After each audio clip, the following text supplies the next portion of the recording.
गौतम बुद्ध से सीखें, खुद को वश में करने का तरीका, शास्त्रों की बात जाने धर्म के साथ। एक बार गौतम बुद्ध एक शहर में प्रवास कर रहे थे।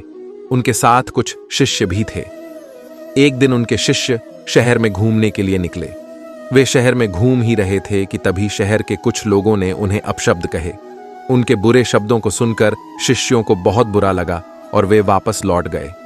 बुद्ध ने देखा कि शहर से लौटकर आए उनके सभी शिष्य बहुत क्रोध में दिखाई दे रहे हैं। उन्होंने शिष्यों से पूछा, क्या बात है, आप इतने तनाव में क्यों हैं?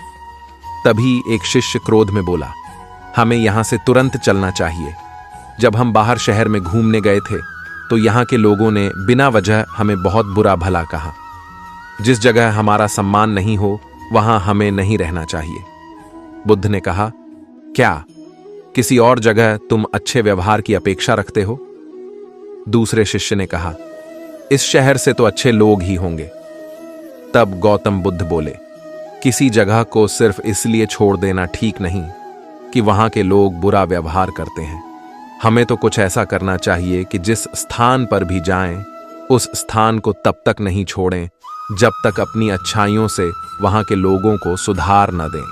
हम जिस भी स्थान पर जाएं, वहां के लोगों का कुछ न कुछ भला करके ही वापस लौटें।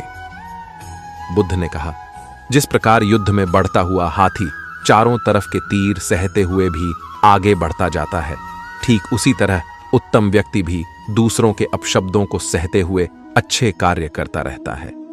खुद को वश में करने वाले प्राणी से उत्तम कोई और नहीं हो सकता। बुद्ध की बात शिष्यों को अच्छी तरह से समझ में आ गई और उन्होंने वहां से जाने का इरादा त्याग दिया।